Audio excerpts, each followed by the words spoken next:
مولانا قاری محمد رضوان اشفاق صاحب۔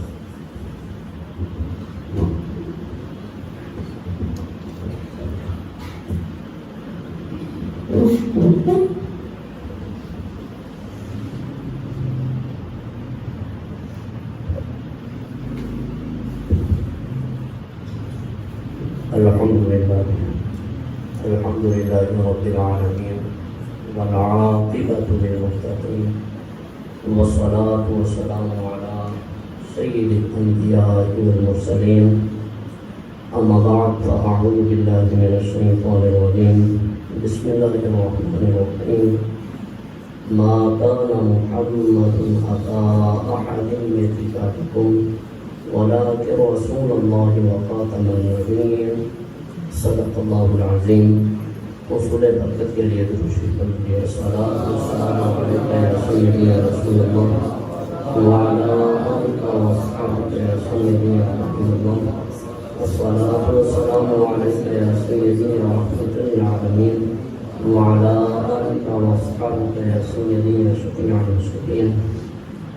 تمام حسنات تعریف و توصیف اس ذات پاک کے لیے ہے جو خالق کائنات بھی ہے اور مالک ارض و سماوات بھی، اور ہدیہ درود لامحدود حضور سرور کائنات فخر موجودات باعث تخلیق کائنات جان کائنات بلکہ جان جہان کائنات جناب محمد مصطفیٰ صلی اللہ علیہ وسلم کے دربار میں بعد میں اپنی عقیدتوں اور محبتوں کا نذرانہ پیش کرنے کے بعد نہایت واجب احترام ذوی احتشام میرے بزرگوں و دوستوں، نہایت مبارکباد کے مستحق ہیں آپ لوگ کہ اس پرفتن دور میں رمضان المبارک کی پرکیف ساعتوں میں ایک علم کی شمع جلائے بیٹھے ہیں جو متلاشیان علم کے لیے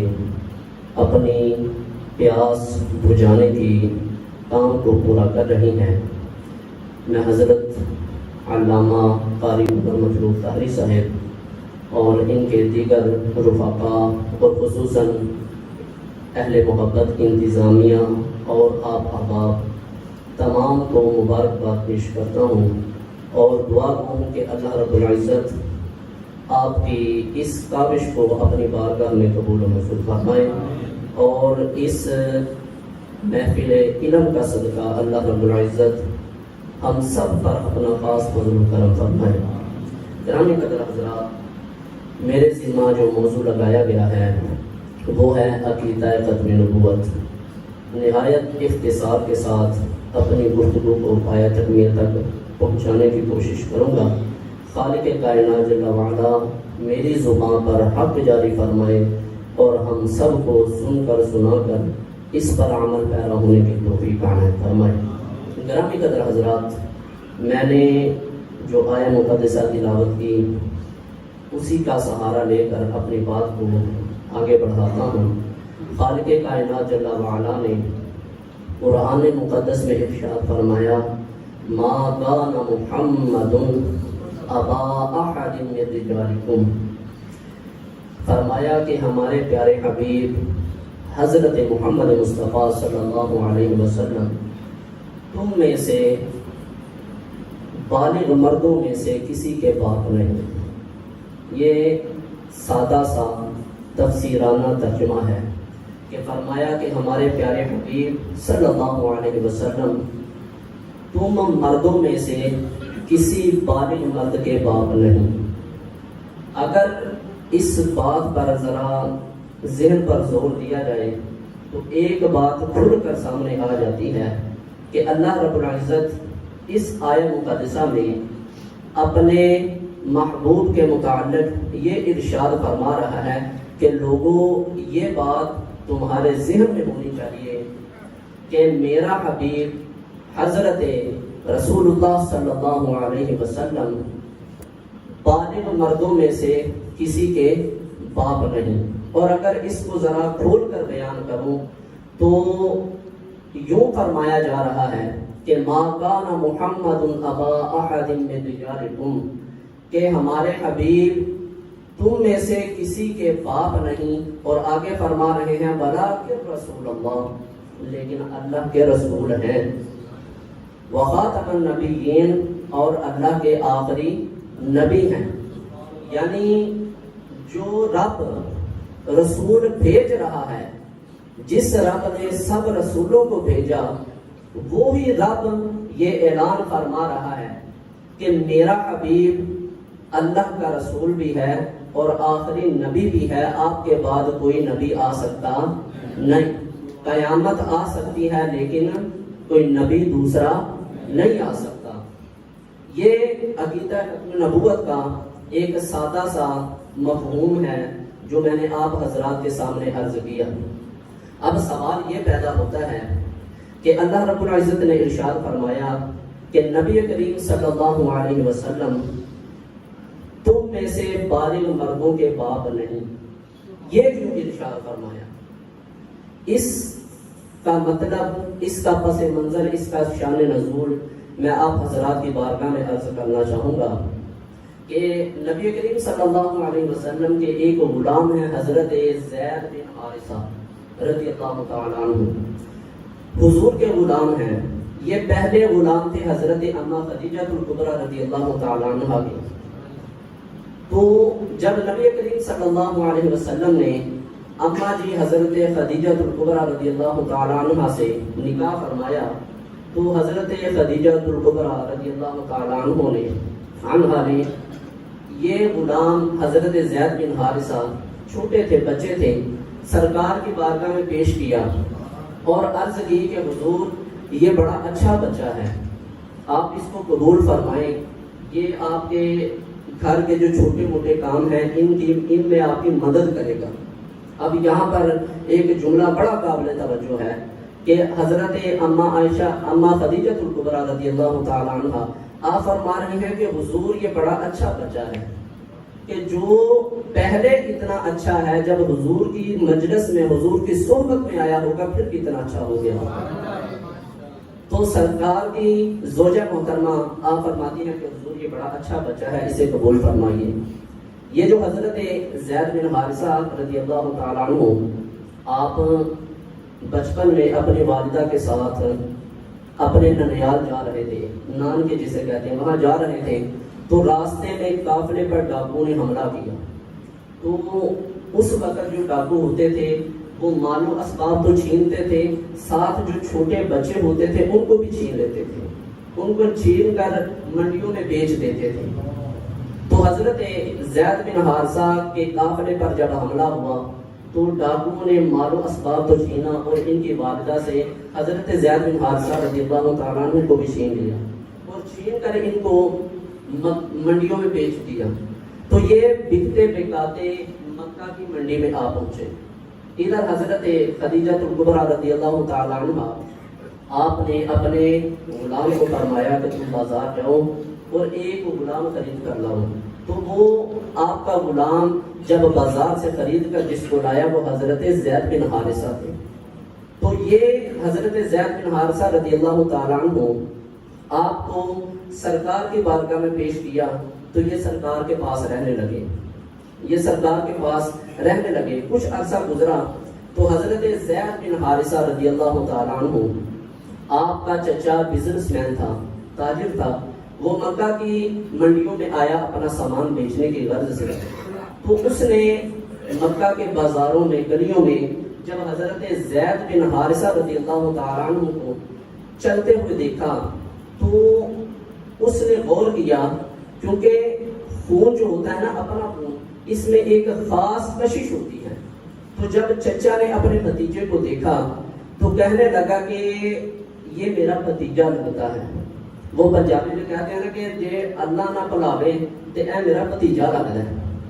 تو جب انہوں نے نشانیاں دیکھیں، پرکھا اور یقین ہو گیا کہ یہ میرا بھتیجا ہے تو اس کا پیچھا کرنا شروع کر دیا کہ یہ کہاں پہ رہتا ہے، کیا معاملات ہیں، کس کا غلام ہے۔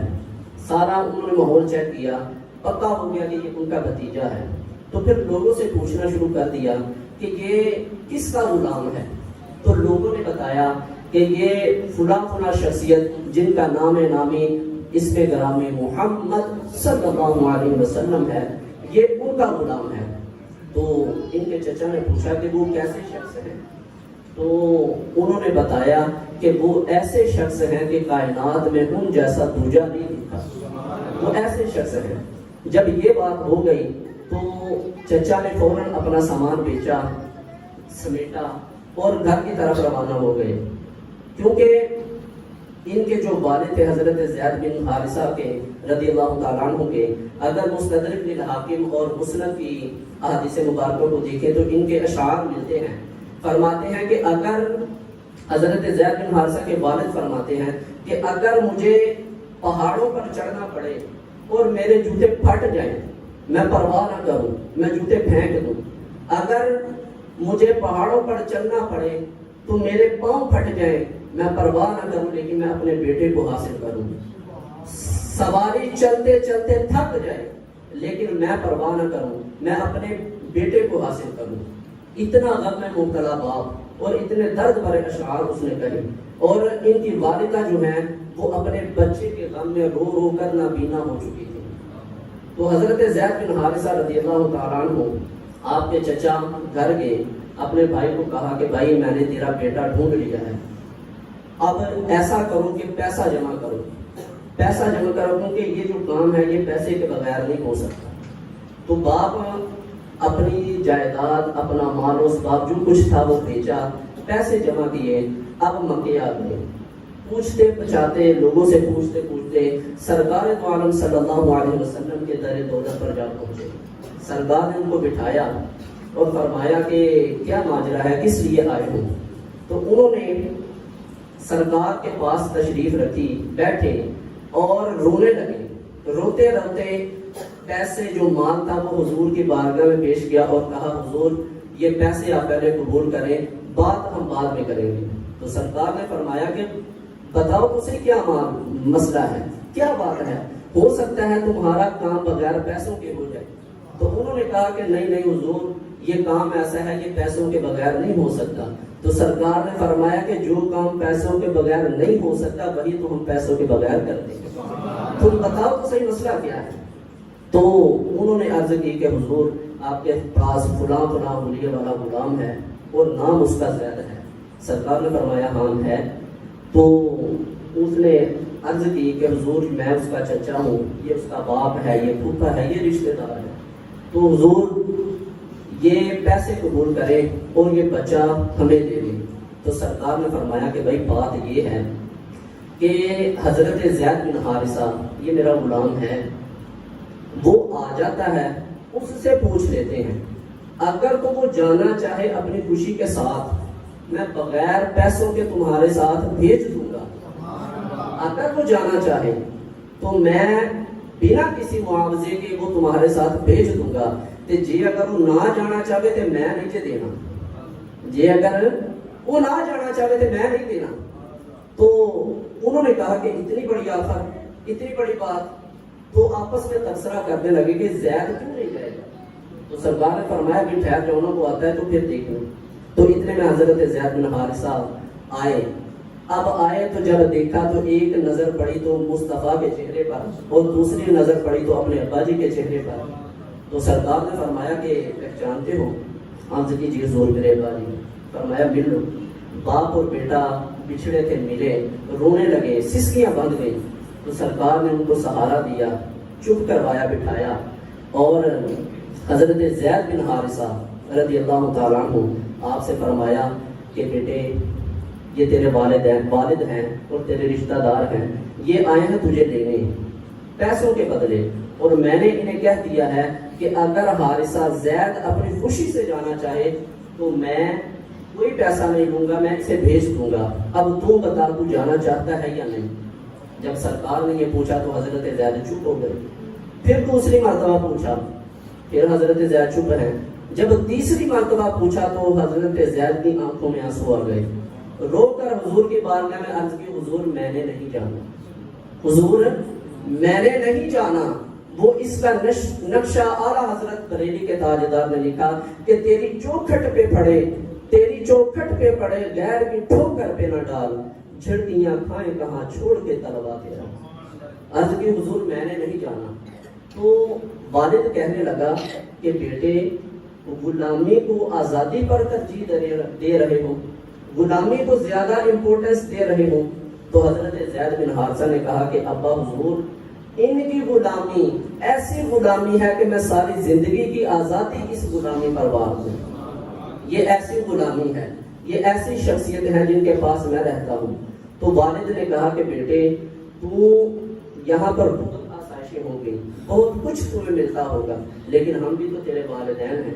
تو ہم تیری وہ خدمت کریں گے کہ مہینہ تو تیرا پاؤں نہیں زمین پہ لگنے دیں گے, اتنی تیری خدمت کریں گے. تو جب یہ باتیں چلیں تو جب حضرت زید نے یہ کلمہ کہا کہ حضور میں نے نہیں جانا, جب امتی نے غلام نے اتنی محبت کا اظہار کیا تو پھر آقا کا بھی دریا رحمت میں جوش میں آ گیا. سرکار نے ہاتھ پکڑا اور ان کے گھر والوں کو کہا کہ آؤ میرے ساتھ, تمہارا فیصلہ میں کرتا ہوں. مکہ میں کعبہ میں لے گئے اور جا کر لوگوں کو بلایا اور کہا بتاؤ لوگوں یہ کون ہے؟ حضرت زید بن حارثہ یہ کون ہے؟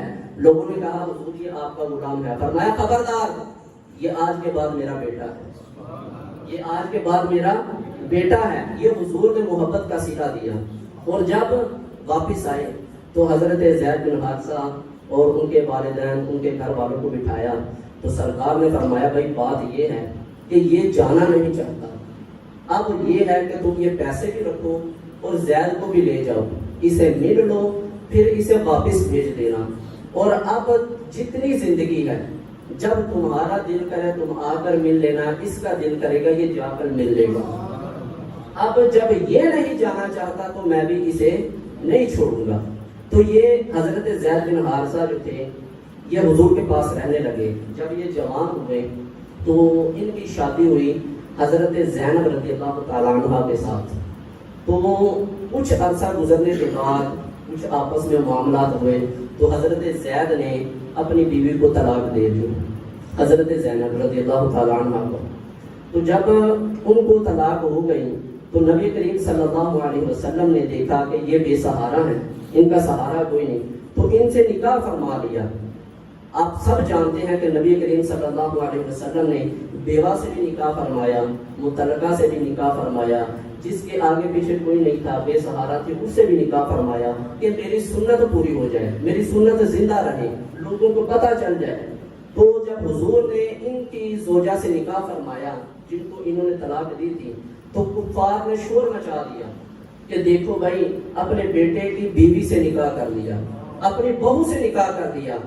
تو جب یہ لوگوں نے کہنا شروع کیا تو اللہ رب العزت نے قرآن نازل فرما دیا, فرمایا کہ لوگوں خبردار چپ ہو جاؤ, میرے حبیب تو بالغ مردوں میں سے کسی کے باپ ہی نہیں ہیں, یہ تو حضور کے بیٹے ہیں, منہ بولے بیٹے ہیں, یہ سگے بیٹے نہیں. تو پھر بہو کیسے ہوئی؟ تو پتا چلا کہ اگر حضور کی ناموس پر حملہ ہو تو سب سے پہلے جواب اللہ رب العزت کی ذات دیتی ہے. جب محبوب کی عزت پر بات ہو تو سب سے پہلے جواب کون دیتا ہے؟ اللہ رب العزت. اور یہاں پر ایک مثال دینا چاہوں گا کہ جب استاد جوش میں جلال میں آتا ہے تو ایک بات کے ساتھ دو تین باتیں اور کہہ دیتا ہے. مثال کے طور پر کہ بچوں نے دروازہ خراب کر دیا تو استاد جلال میں آیا, استاد نے کہا کہ یہ جس نے دروازہ خراب کیا, یہ الماری خراب کر دی, یہ مائک جس نے خراب کیا, اچھا نہیں ہوگا. تو بات ایک ہوئی تھی, کام ایک ہوا تھا, یہ دو تین باتیں اضافی کیوں کی گئی؟ یہ جلال میں احکامات جاری ہوتے ہیں.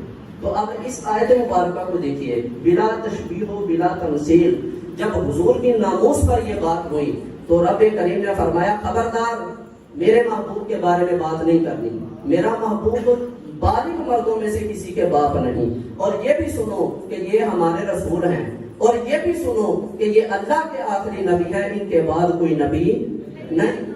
تو جب یہ ارشاد فرمایا تو اب اپنے موضوع کی طرف ذرا آگے چلتے ہیں کہ یہ شان نزول تھا اس آیت مبارکہ کا جو میں نے آپ حضرات کے سامنے عرض کیا. اب سوال یہ ہے کہ نبی کریم صلی اللہ علیہ وسلم کے کتنے صاحبزادے تھے؟ سب جانتے ہیں تین. کتنے صاحبزادے تھے جی؟ تین. روایات 2 کی بھی ملتی ہیں, 4 کی بھی ملتی ہیں. لیکن اصح قول یہ ہے کہ نبی پاک صلی اللہ علیہ وسلم کی جو اولاد پاک تھی نرینہ بیٹے تھے یہ 3 تھے اور 4 نبی کریم صلی اللہ علیہ وسلم کی صاحبزادیاں تھیں، یہ 7 ٹوٹل اولادیں تھیں نبی کریم صلی اللہ علیہ وسلم کی۔ اب سوال یہ پیدا ہوتا ہے کہ اللہ رب العزت نے حضور کے جو بیٹے تھے ان کو جوان کیوں نہیں ہونے دیا، ان کو بالغ کیوں نہیں ہونے دیا؟ تو یہاں پر علماء نے 2 باتیں لکھی ہیں کہ اگر نبی کریم صلی اللہ علیہ وسلم کے بیٹے بالغ ہو جاتے تو پھر 2 باتیں ہونی تھیں، یا تو انہیں نبوت ملتی یا نہیں ملتی، یا نبوت ان کو عطا کی جاتی یا نہیں کی جاتی۔ تو علماء فرماتے ہیں کہ اگر نبوت ملتی حضور کے بیٹے، اب آپ توجہ ذرا فرمائیے گا، آخری باتیں چل رہی ہیں اور ہمارا موضوع بھی یہی ہے، اگر نبی کریم صلی اللہ علیہ وسلم کے بیٹے جوان ہو جاتے تو ان کو نبوت ملتی یا نہ ملتی؟ اگر نبوت ملتی تو پھر ختم نبوت والا سلسلہ جو ہے وہ بند نہ ہوتا اور ختم نبوت کا جو تاج ہے وہ آگے چلا جاتا، لیکن رب نے فرمایا محبوب ایسا نہیں ہوگا، ختم نبوت کا تاج ہم نے ایسا بنایا ہے جو صرف تجھے ہی پورا آ سکتا ہے، یہ ایسا نہیں ہوگا۔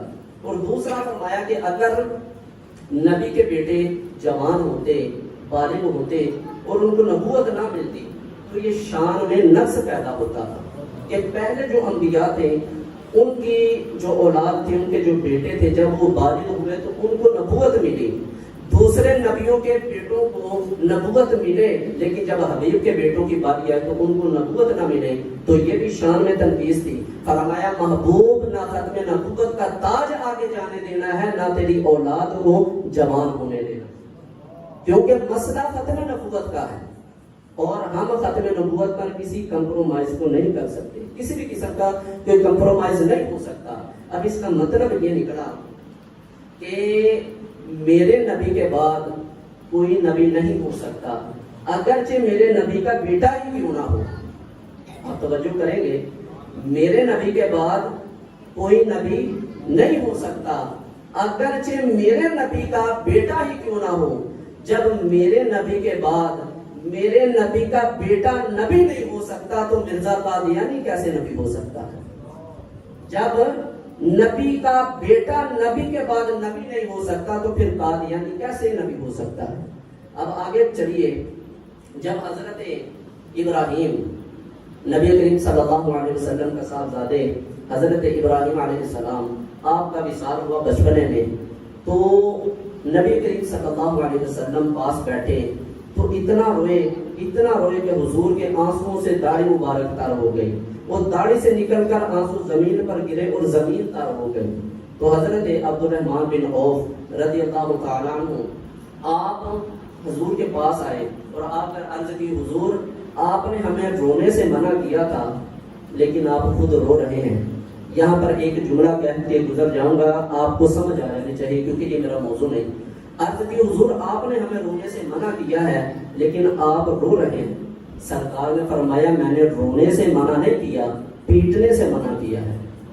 رونے سے منع نہیں کیا، پیٹنے سے منع کیا ہے۔ اور آگے سرکار نے ارشاد فرمایا لو عاش ابراہیم ابن نبیہ لکان صدیقا نبیہ، فرمایا کہ اگر یہ میرا بیٹا ابراہیم لو عاش، اگر میرا بیٹا ابراہیم لمبی عمر پاتا، اگر یہ بیٹا جیتا، لکان صدیقا نبیہ، تو یہ اللہ کا سچا نبی ہوتا۔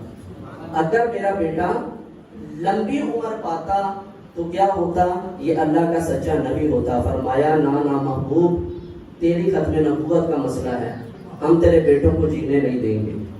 اب یہاں پر ایک اور بات سوچتے ہیں کہ نبی کریم صلی اللہ علیہ وسلم جب سرکار چاہ لیں تو کچھ بھی ناممکن نہیں ہے۔ آپ جانتے ہیں کہ چاند کے 2 ٹکڑے ہوئے تھے، جانتے ہیں سورج پلٹ کے عصر کے وقت پہ آیا، حضرت جابر کے بیٹے زندہ ہو گئے، کھجوروں کے خوشے پہ کھجوریں اگ آئیں۔ جب اتنا کچھ حضور کے چاہنے سے ہوتا ہے، حضور حکم کرے تو درخت چل جاتا ہے، حضور حکم کرے تو پتھر کنکر کلمہ پڑھ لیتے ہیں، لیکن آج حضور نہیں چاہتے کہ میرا بیٹا زندہ ہو۔ حضور نے کیوں نہیں دعا کی؟ یہ بات بڑی قابل غور ہے، یعنی اس سے سبق یہ مل رہا ہے کہ نبی کریم صلی اللہ علیہ وسلم آپ یہ فرما رہے ہیں کہ لوگوں یہ بات ذہن میں رکھنا، جب ختم نبوت کا مسئلہ ہو تو میں اپنا بیٹا قربان کر سکتا ہوں، تیرا اور میرا بیٹا بھی قربان ہو سکتا ہے۔ جب حضور کا اپنا بیٹا، حضور اپنی اولاد کو ختم نبوت پر قربان کر سکتے ہیں، پھر تیرا اور میرا بیٹا بھی ختم نبوت پر قربان ہو سکتا ہے۔ تو دوستو یہ عقیدہ ختم نبوت ہے۔ عقیدہ ختم نبوت کی تعریف یا اس کو سمجھنے کے لیے کیا چیزیں ضروری ہیں؟ علماء فرماتے ہیں کہ سب سے پہلی بات یہ ہے کہ جس طرح اللہ رب العزت کے نبی کو نبی ماننا فرض ہے، اسی طرح نبی کریم صلی اللہ علیہ وسلم کو آخری نبی ماننا فرض ہے۔ بات سمجھ میں آ گئی کہ جس طرح نبی کو نبی ماننا فرض ہے، اسی طرح نبی کریم صلی اللہ علیہ وسلم کو اللہ کا آخری نبی ماننا فرض ہے۔ اور ایسے ہی نبی کریم صلی اللہ علیہ وسلم کے بعد، نبی کریم صلی اللہ علیہ وسلم کے بعد قیامت تو آ سکتی ہے لیکن کوئی نیا نبی نہیں آ سکتا۔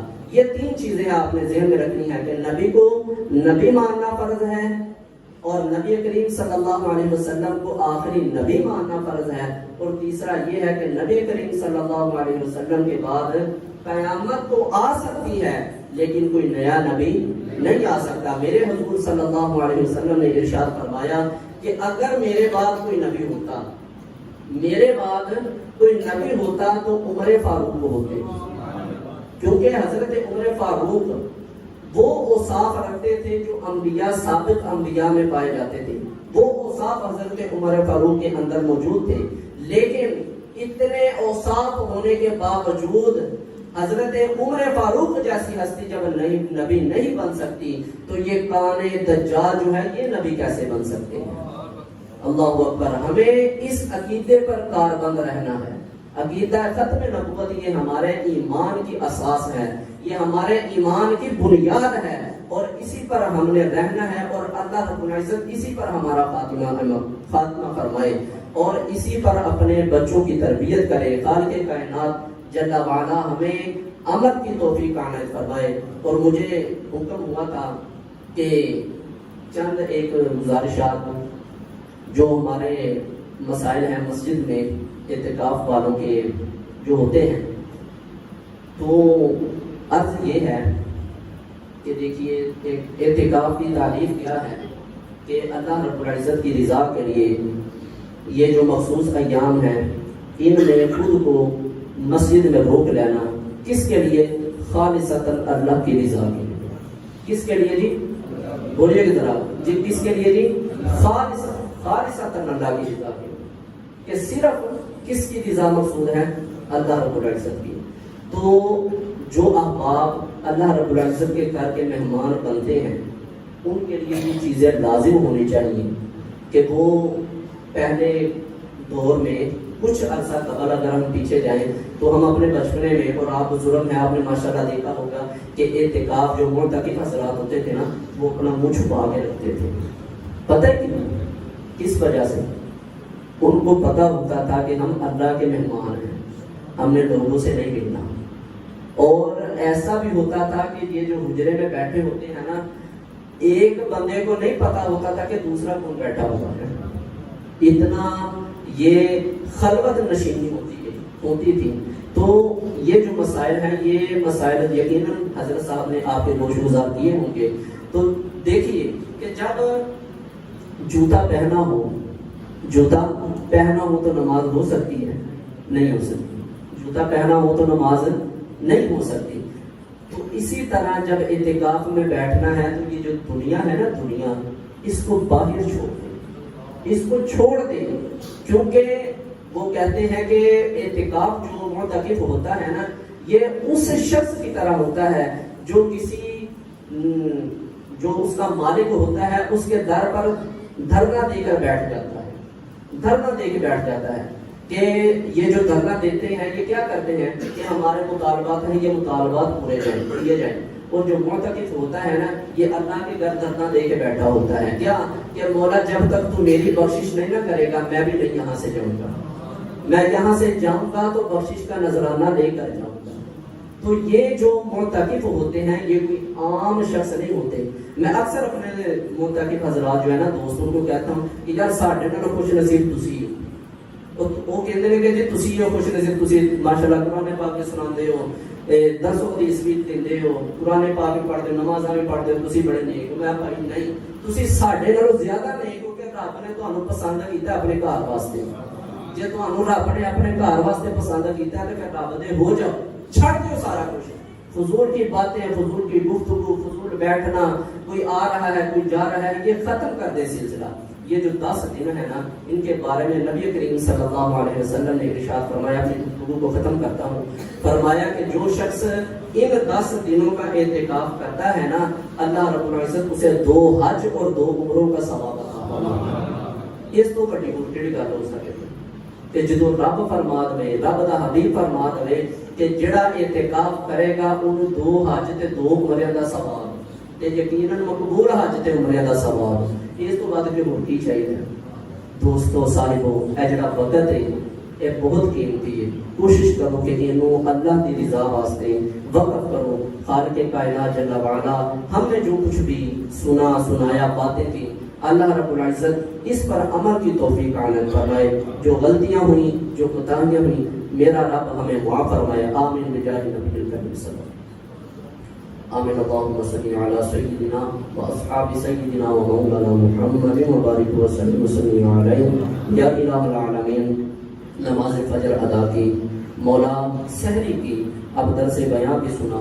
مولا جو کچھ ہم نے نیک اعمال کی اپنی بارگاہ میں قبول و منظور فرما. یا الہ العالمین, بزرگ, بچے, نوجوان سب تیری بارگاہ میں ہاتھ اٹھائے ہوئے ہیں. مولا ہمارے اٹھے ہوئے ہاتھوں کا صدقہ سب پر اپنا خاص فضل و کرم فرما. یا الہ العالمین سب کی نیک جائز حاجات کو پورا فرما. یا الہ العالمین شریعت مطہرہ کا فہم عطا فرما. نبی کریم صلی اللہ علیہ وسلم کی پیاری پیاری سنتیں اپنانے کی توفیق عنایت فرما. میرے مولا جن دوستوں نے مسجدوں میں اور عورتوں نے گھروں میں اعتکاف کیا, مولا سب کا بیٹھنا اپنی بارگاہ میں قبول و منظور فرما. یا الہ العالمین ان معتکفین کی تمام دعاؤں کو اپنی بارگاہ میں قبول و منظور فرما. مولا جتنے بھی احباب تشریف فرما ہیں ان کے علم میں, عمر میں, گھروں میں, رزق میں اپنی خاص رحمتوں کا نزول فرما. یا الہ العالمین جتنی محبت کے ساتھ یہ تیرے گھروں میں بیٹھے ہیں مولا ویسے ہی ان کے گھروں پر اپنی خاص رحمتوں کا نزول فرما. مولا حاضرین میں سے جو کوئی بھی بیمار ہیں اپنی جناب سے شفا یا عطا فرما. مولا جو مقروض ہیں قرضے سے خلاصی نصیب فرما. یا الہ العالمین جو بے اولاد ہیں نیک صالح اولاد عطا فرما. یا الہ العالمین جو قاری صاحب کے علم و عمل میں مزید برکتیں عطا فرما. یا الہ العالمین جن دوستوں نے یہ اہتمام کیا مولا منتظمین میں سے قاری صاحب اور دیگر ان کے معاونین رفقا, مولا سب کو دارین کی سعادت نصیب فرما. مولا جس طرح یہ تیرے گھر کو آباد کرنے کی کوششیں کر رہے ہیں مولا تو بھی ان کے گھروں کو آباد فرما. یا الہ العالمین جو کچھ ہم نے مانگا وہ ہمیں عطا فرما. جو نہیں مانگ سکے دلوں کے پوشیدہ خانوں میں ہے مولا اپنے جناب سے عطا فرما. یا الہ العالمین ہم سب کو نیک بنا, ایک بنا, صراط مستقیم پر چلنے کی توفیق عنایت فرما. ربنا تقبل منا انک انت السمیع العلیم وتب علینا انک انت التواب الرحیم. صلی اللہ تعالی علی حبیبہ محمد و آلہ و اصحابہ اجمعین.